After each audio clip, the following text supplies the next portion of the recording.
every day, late at night, not okay. All I want, and I pray, all I need are some better days. Hi everybody, my name is Avery and I have a very exciting video today. So if y'all don't know, I actually have a BookTube channel. This is normally my book setup for when I film book videos. That channel is always linked down below. Y'all probably already know me from that anyway. But I thought it would be a really fun idea on this channel to show and share some of the books that I've read that have chronic illness representation in them that have made me feel seen and heard and validated. I do have a bunch of romance books with disability representation videos on my other YouTube channel. I even have like a romance book recommendation video that deals with only chronic illnesses. However, like there's gonna be romance books in this video, but there's also gonna be some other books to talk about that aren't necessarily only romance books too. So I have loved every single one of these books, and I think they talk about chronic illnesses in a way that makes me feel good. Like it stinks because some of these books like deal with the nitty-gritty, honestly sometimes horrific and traumatic aspects that come with having a chronic illness, but it makes you feel less alone reading them, if that makes sense. But then other books that I'm about to talk about are just fun and cute and just have amazing representation, and not all like books that deal with disabilities and chronic illnesses have to be traumatic, you know? Sometimes I just like to rip apart my heart by reading those. But like there's some fun ones too that just has the representation that is really accurate. So I want to maybe get the romance books out of the way first, in case you have already heard about me talk about these. But first I want to mention an author in general. Talia Hibbert is an amazing romance writer, romance author in general, and she has multiple chronic illnesses herself, and she puts her feelings and her life experiences into her romance books. So I know that Talia Hibbert has postural orthostatic tachycardia syndrome, POTS, like I do. And so this is a book that has POTS in it, a romance book.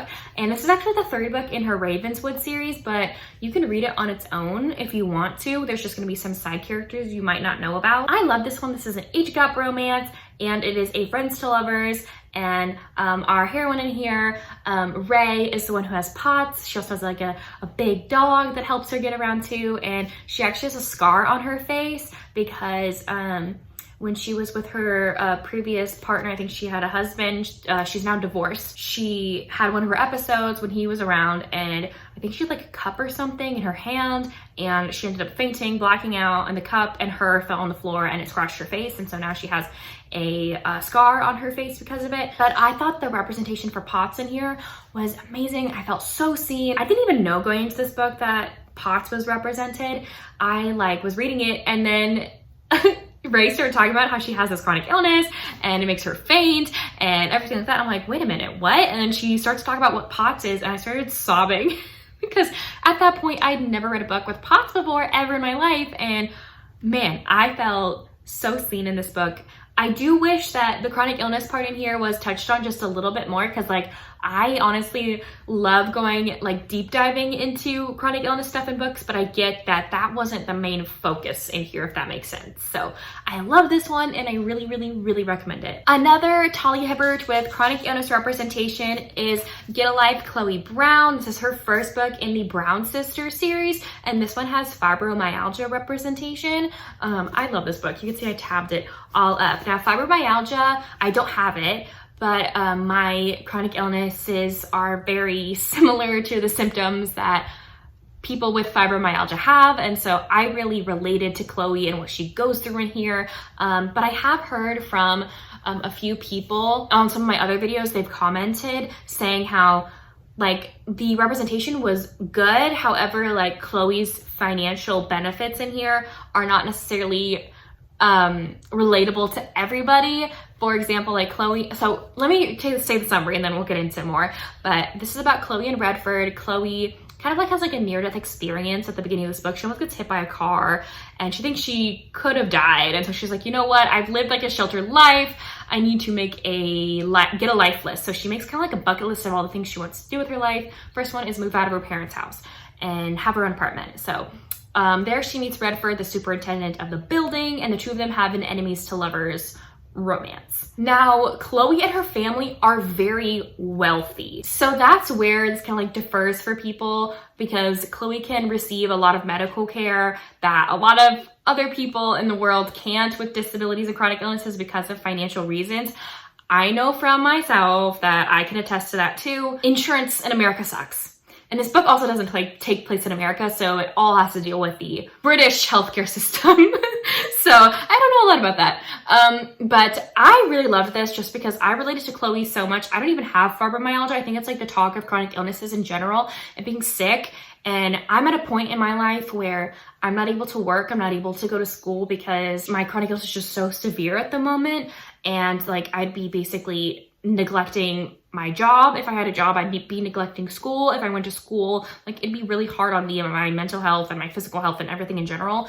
And so Chloe in here is her own boss, which is something I strive to be like. Like I'm like, maybe that's something I need to do later on in life. If I can't get like a teacher position when I finish my degree, is I just need to find a job I can do at home at my own pace. She creates websites for people that are beautiful and amazing. So she spends all of her time basically at home because sometimes she's in pain and she can't get out of bed or off the couch. And I also love in here, this is the only time that I've read about a character who uses a shower chair.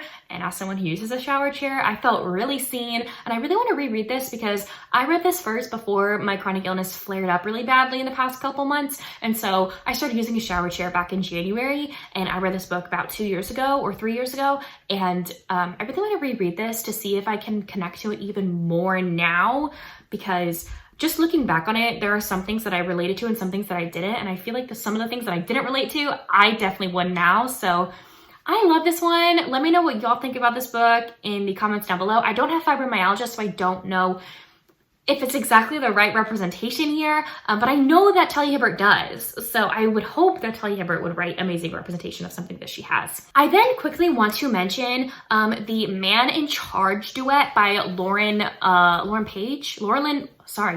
Lynn Page. This one is interesting because this romance, this is a duo. First you have Man in Charge and the second book is Man in Love. Like the first one ended on a cliffhanger, so you gotta read book 2. But the chronic illness representation in here is not one of the main characters of the story. It's our heroine's best friend. I think her name is Tiana, if I'm not mistaken, and she has POTS too, which was amazing to read about. I got like a TikTok comment on one of my TikToks saying like, you need to read this book, there's POTS rep. And I was like, what? I check it out. I thought it would be one of the main characters, but I'm actually really glad it's the side character Tiana, because like what she goes through and what is on page with her is amazing representation to me. I messaged Laura Lynn Page wanting like Tiana's story, like was wondering if we were gonna get a Tiana book, because like you get a little bit of an inkling into her romance story towards the end of book 2, but there's no full-length book of hers. So I DM'd her on Instagram. I was like, are we ever gonna get it? I love her in this book and the representation she has. She's like, never say never. And I believe her daughter has POTS, and so that's why she wanted to include some amazing representation. In this book, this romance story, it's like an office place forbidden romance, but mainly I loved the chronic illness discussion in here too, because our heroine, like the main character of the story, works with this company that connects big businesses to charities. And the one that she advocates for a lot and tries to get a lot of businesses to support is, I forget the name of it, but it's the charity that helps people. It might be made up, I don't know, but the name of it in the book is escaping me too. But it's a charity that helps people who have disabilities and chronic illnesses, like helps give them like a life and some money when they are not able to work. Like there are some people out there, like if I didn't have my parents with me, I'd be screwed. Like if I didn't have my parents in my life, because I don't know where I would be, because I can't work, I can't go to school, I can't do anything right now. And so there are some people out there who are like me and can't do anything because of their body, because of what their body's going through, and they're not able to make any money. And so there's luckily, hopefully, charities out there like that to help people. And one of her best friends, Tiana, is one of the people that is very grateful enough to receive some of the money from this charity. And so there's a lot of talk about chronic illnesses in general, POTS, and helping those with disabilities and chronic illnesses in this book. And I loved that discussion in here. Another author that has amazing chronic illness representation in her books is Elise. These are 2 of her books that have chronic illness rep.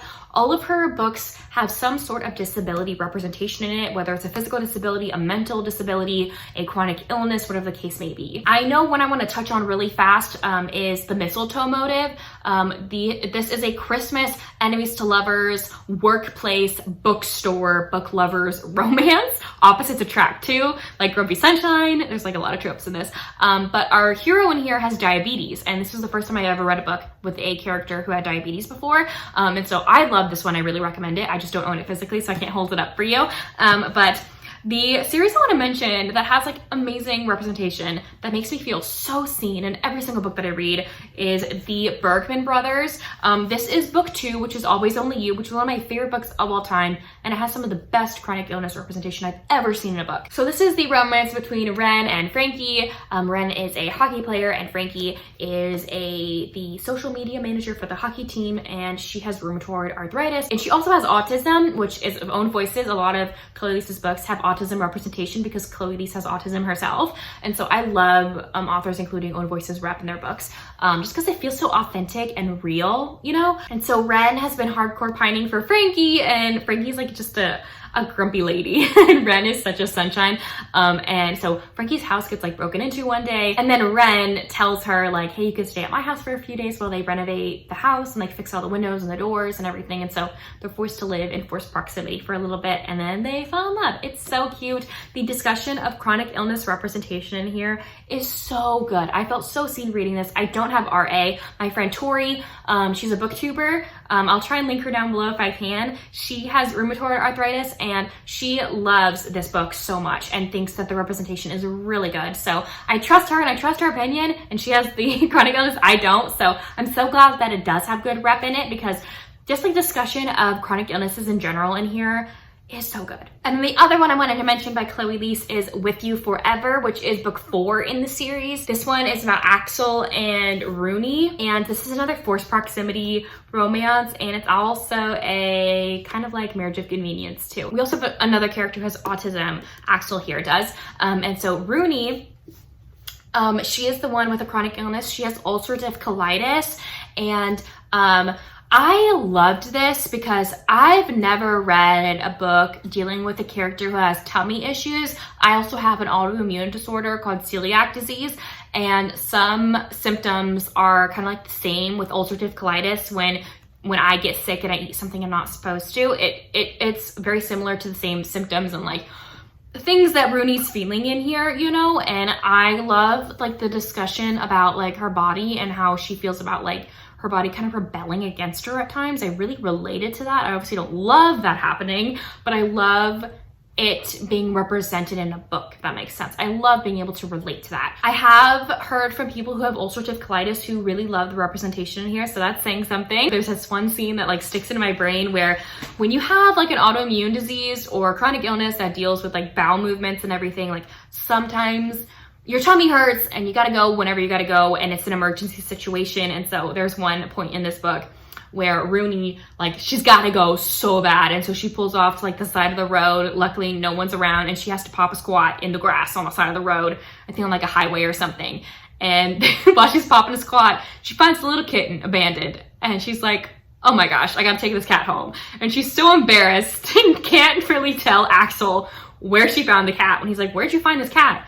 She can't really tell him. I found him when I was popping a squat on the side of the road because it was an emergency situation. But this book is funny and relatable, and so worth the read. Both of these books are, and the rest of the books in the series are too. Okay, so next are some books that are not solely romance books. One that has romance in it, but it's not a romance book, it's a young adult book, is Sick Kids in Love by Hannah Moskowitz. This is a young adult novel about 2 young adults, teenagers, falling in love.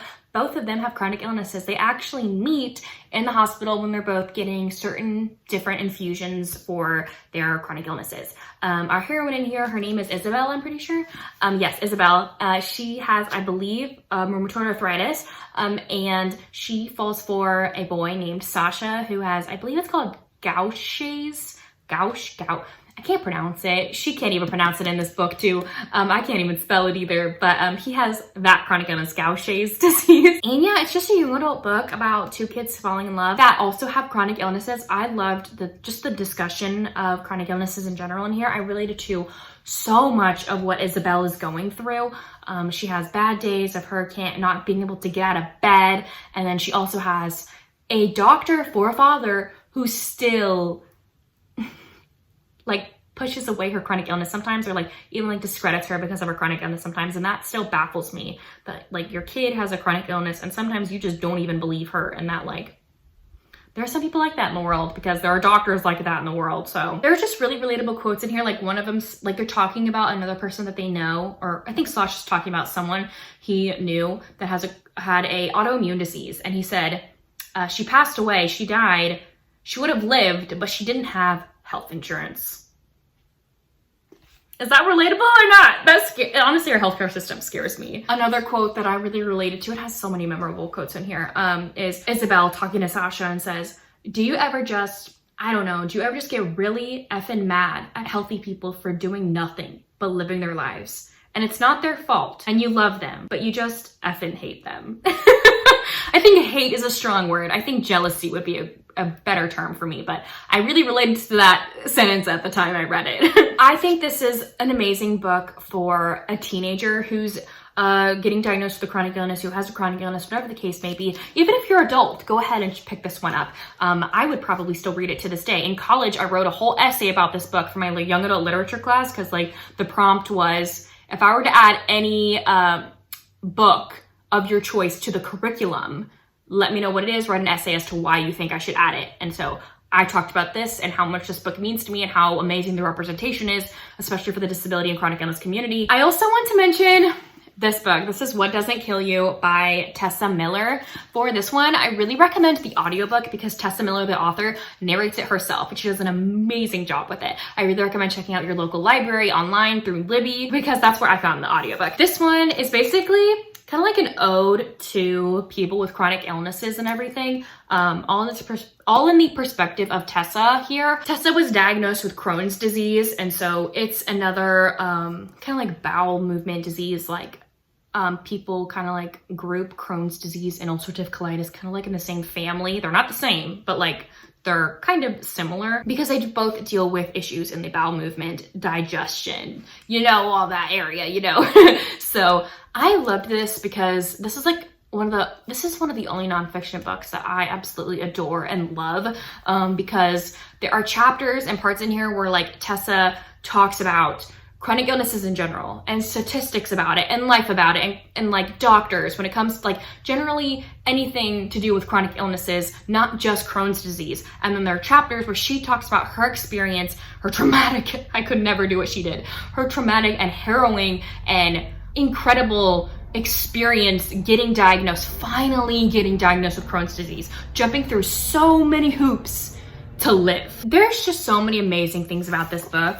Like she talks about her own life, but then she also talks about like what to do and how to live with a child or a family member who has a chronic illness, or friends, how to deal with friends, or your work environment, or how to deal with having a job and having a chronic illness. And there's even like a chapter where 38 people other than herself who have chronic illnesses talk about how they're able to find joy while living with their diseases and their illnesses. There's a lot of trigger warnings in here, especially because at this point in this book, Tessa talks about how she almost has died because of her chronic illness multiple times. And if you're like me, you have a chronic illness, you have a disability, whatever the case may be, you don't enjoy necessarily reading about someone's near-death experience with it, but it's also very realistic in that way. And it's kind of like eye-opening for me. Like, this stuff exists. This stuff happens to people and it's messed up, but it's real. And so I don't know what everybody's triggers are, but I'm gonna list the triggers I put in my Goodreads review. I'll list the triggers that I found in this book, but again, I don't know everybody's triggers, so please look into this book more so you do not cause harm on yourself, because obviously we do not want that. So I listed drug use, alcoholism, death of a loved one, sexual assault, near death from a chronic illness, discussion of COVID-19, and the discussion of suicide in here. So I love this one, but it does get deep and heavy. I sobbed multiple times from how much I related to this person and how much I broke for this person and for myself personally. So I love this one, and I really, really, really recommend it, and I want a lot of people to read it, as long as it is not harmful for you. I feel like this is a great book to read, but if it's harmful or triggering for you, by all means, don't read it. But if you want to feel seen and heard, I recommend picking this one up. And then the last book that I want to mention really fast, I haven't finished reading it. I'm only a couple chapters in. I'm on like chapter 3, chapter 4, is Surviving and Thriving with an Invisible Chronic Illness by Alana Jacklin. She's a very popular blog. It's the Let's Feel Better blog. I also follow her on TikTok and Instagram, where she has a large following too. And I really love her vibe and everything. She's a big advocate for the chronic illness community. So this is just like a how-to guide or like a tip guide on surviving and thriving with an invisible chronic illness. I haven't read too much of it, but from what I have read, there have been some memorable quotes that I can read aloud. One that I really liked is, "It won't happen overnight, but making time and focusing on accepting your imperfections is as important as any other pill you'll have to swallow." I really related to that, and that's something I needed to hear while reading this, so I hope I really like it. And I know this book is also on Kindle Unlimited, so if you have Kindle Unlimited, you can go look this up now. So there you have it. Those are some books that have chronic illness representation that I really related to, and hopefully y'all will too. Let me know down below if you have any recommendations for me down below dealing with chronic illnesses in general that are good books. But yeah, thank y'all so much for watching. I will see y'all soon in my next one. Bye y'all.